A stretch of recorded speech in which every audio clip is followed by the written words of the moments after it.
आखिर क्यों भगवान जगन्नाथ हर साल 15 दिनों के लिए बीमार पड़ जाते हैं और फिर भगवान जगन्नाथ की दवाइयाँ भी चलती है, उनका पूरा ख्याल रखा जाता है और इन 15 दिनों के लिए उनके दर्शन बंद कर दिए जाते हैं।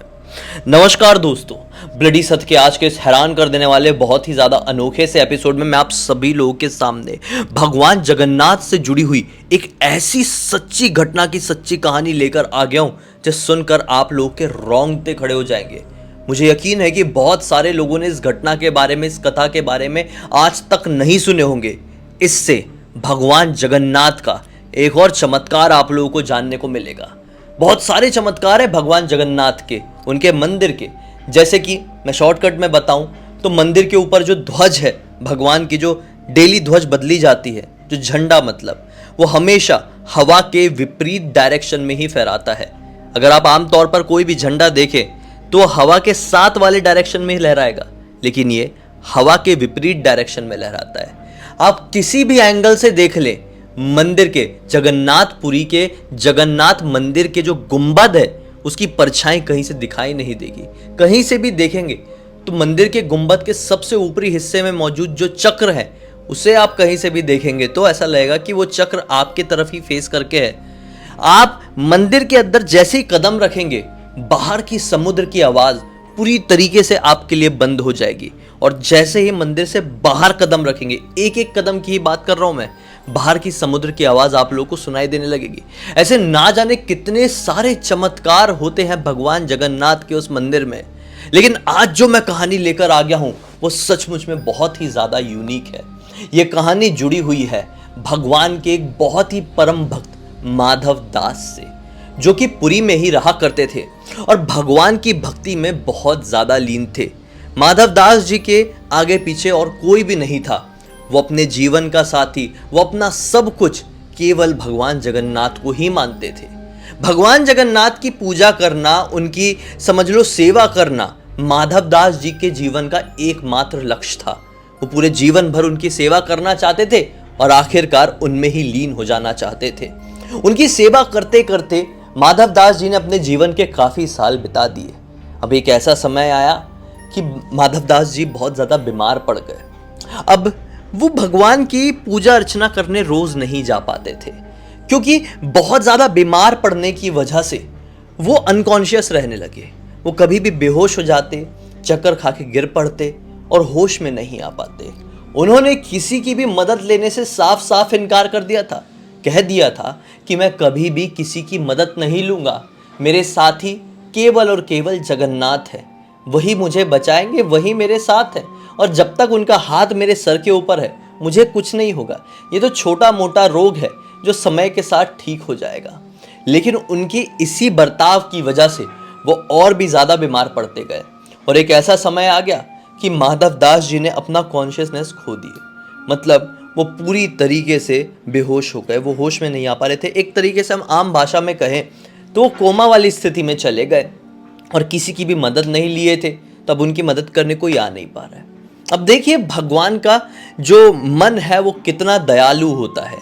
जब उनको ये समझ में आया कि उनका एक परम भक्त इस प्रकार से परेशान है, इतनी बड़ी परेशानी से जूझ रहा है, लेकिन फिर भी किसी की मदद नहीं ले रहा है, जिद लगा के बैठा हुआ था कि भगवान आएंगे, मेरा साथ देंगे, और ऐसी हालत कर लिया है, तो भगवान ने एक मनुष्य का रूप धारण किया। वो एक नौकर, एक सेवक के रूप में आ गए और वो माधव दास जी के पास पहुंच गए और उनकी सेवा करने लगे। लगातार सेवा किए और कुछ दिनों बाद उनका ये सेवक माधव दास होश में आ गया। जब माधव दास जी होश में आए, उन्होंने देखे कि भगवान एक सेवक के रूप में उनकी सेवा कर रहे हैं। वो एक ही क्षण में पहचान गए। माधव दास जी उस सेवक को देखकर पहचान गए कि कोई साधारण मनुष्य नहीं है, बल्कि मेरे भगवान, मेरे ईश्वर जगन्नाथ हैं। तो हाथ जोड़कर फूट फूट कर रोने लगा और बोलने लगा कि प्रभु, आप ऐसे रूप में मेरे सामने क्यों आए हैं? एक सेवक बनके मेरी सेवा क्यों कर रहे हैं? आप तो इस दुनिया के पालन करता है, आप तो त्रिभुवन के स्वामी हैं, आप तो सब कुछ हैं। आपकी इच्छा के बिना तो इस दुनिया का एक पत्ता भी नहीं हिल सकता। तो आप चाहते तो मेरा ये रोग ही खत्म कर दिए होते। आप इस प्रकार से सेवक बन के मेरी सेवा कर रहे हैं, मैं मतलब बता नहीं सकता कि मुझे कितना ज्यादा दुख हो रहा है। तब ये बातों को सुनकर भगवान जगन्नाथ ने अपने भक्त से कहा कि जब मेरा कोई भी भक्त किसी भी तरह की परेशानी से जूझ रहा होता है तो मुझसे देखा नहीं जाता, मैं तुरंत ही उसकी सेवा करने के लिए पहुंच जाता हूं। मैं चाहकर भी उसकी वो परेशानी को खत्म नहीं कर सकता, क्योंकि वो तो विधि का विधान है और विधि के विधान के सामने सबको ही झुकना पड़ा है। आप जो ये परेशानी का सामना कर रहे थे वो आपके कर्मफल हैं, और कर्मफल की वजह से ही आपकी नियति में ये समय आया। नियति को तो मैं नहीं टाल सकता था, लेकिन आपकी सेवा करके आपकी परेशानी को ठीक कर सकता था। अभी भी आपकी नियति में थोड़े दिन की परेशानी और है, आपके कर्मफल अभी खत्म नहीं हुए हैं, 15 दिन का और समय है। लेकिन अब जब आप मुझे पहचान चुके हैं, मैं आपके सामने इस प्रकार से नहीं रह सकता, मुझे लौटना होगा। लेकिन एक चीज मैं अपने भक्त के लिए कर सकता हूं, एक चीज मैं आपके लिए कर सकता हूं, और वो ये होगा कि मैं आपके कर्मफल अपने ऊपर ले लूं, और उसके बाद आज के बाद से आपकी नियति में जो कुछ भी होगा उसका सामना मुझे करना होगा। मतलब आने वाले 15 दिनों के लिए मैं बीमार रहूंगा, आपकी सारी परेशानी मुझे मिल जाएगी। ये कहकर वहां से प्रभु अदृश्य हो गए, और यहाँ पे माधव दास जी पूरी तरह से तंदुरुस्त हो गए, हष्ट पुष्ट हो गए। वो खुश हुए, उठे और पूरे शहर में नगाड़ा पिटवाकर मानो ये बात सबको बतला दी। उसके बाद से माधव दास जी ने भगवान की और भी कुछ सालों के लिए सेवा किए, और फिर अपने देह का त्याग करके भगवान में ही लीन हो गए। लेकिन तब से लेकर आज तक ज्येष्ठ पूर्णिमा से 15 दिनों तक भगवान जगन्नाथ बीमार रहते हैं। इस समय मंदिर के पट बंद कर दिए जाते हैं, कोई भी भगवान के दर्शन करने के लिए नहीं जा सकता। इन 15 दिनों तक भगवान को दवाइयां अर्पित की जाती है, भगवान को फलों का जूस अर्पित किया जाता है, उनका बिल्कुल वैसे ही ख्याल रखा जाता है जिस प्रकार से एक बीमार व्यक्ति का रखा जाता है।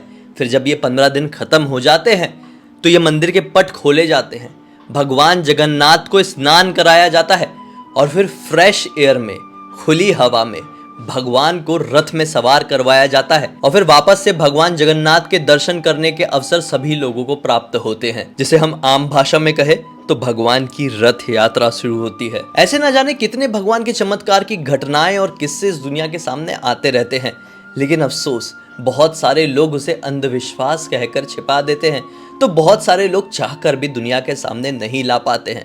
लेकिन अगर आपके साथ भी कुछ ऐसा हुआ है, आपको भी ऐसी कोई घटना की जानकारी है, तो लिख भेजिए मुझे। इंस्टाग्राम की लिंक इस वीडियो के डिस्क्रिप्शन बॉक्स में मिल जाएगी, क्लिक करके डायरेक्टली वहां पर पहुंच जाना और लिख भेजना। हो सकता है मेरा अगला वीडियो कल आप लोगों के हिसाब से ही बन रहा हो। कमेंट बॉक्स में जय जगन्नाथ लिख के इस वीडियो को लाइक जरूर कर देना दोस्तों। मुझे पहली बार देख रहे हैं तो चैनल को सब्सक्राइब करके बेल आइकन दबा के ऑल के ऑप्शन में क्लिक करना, क्योंकि इसी तरह के हैरान कर देने वाले अनोखे वीडियो डेली आप लोगों के सामने लेके आता रहता हूँ। चलिए कल फिर से मिलता हूँ, तब तक के लिए बहुत बहुत धन्यवाद। आप लोगों का दिन शुभ हो। जय जगन्नाथ।